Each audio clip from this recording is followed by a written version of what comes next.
फ्रेझरपुरा police station हद्दीतील राहुल नगर परिसरात अचानक अश्रुधुरांसारखा धूर पसरल्याने नागरिकांमध्ये भीतीचे वातावरण निर्माण झाले।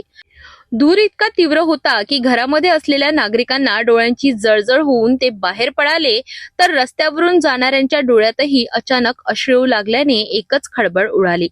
मिळालेल्या प्राथमिक माहितीनुसार परिसरातील एक अल्पवयीन मुलगा क्रिकेट खेळण्यासाठी SRPFच्या राज्य राखीव बल गट क्रमांक 9च्या मैदानावर गेला असता त्याला ड्रेनेजमध्ये डमी अश्रुधारा कॅन सापडल्या।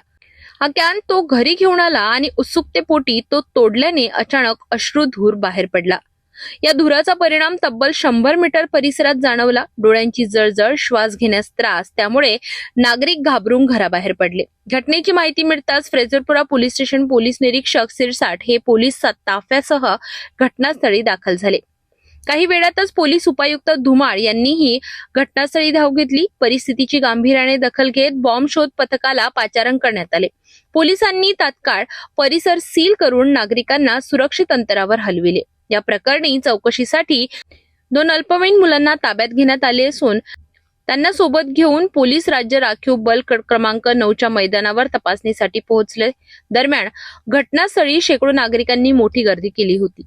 पोलिसांच्या सतर्कतेमुळे अनर्थ टळला आणि परिस्थिती नियंत्रणात आली। या डमी अश्रुधुरांचा साठा ड्रेनेजमध्ये कसा आला याचा तपास पोलीस करीत आहे।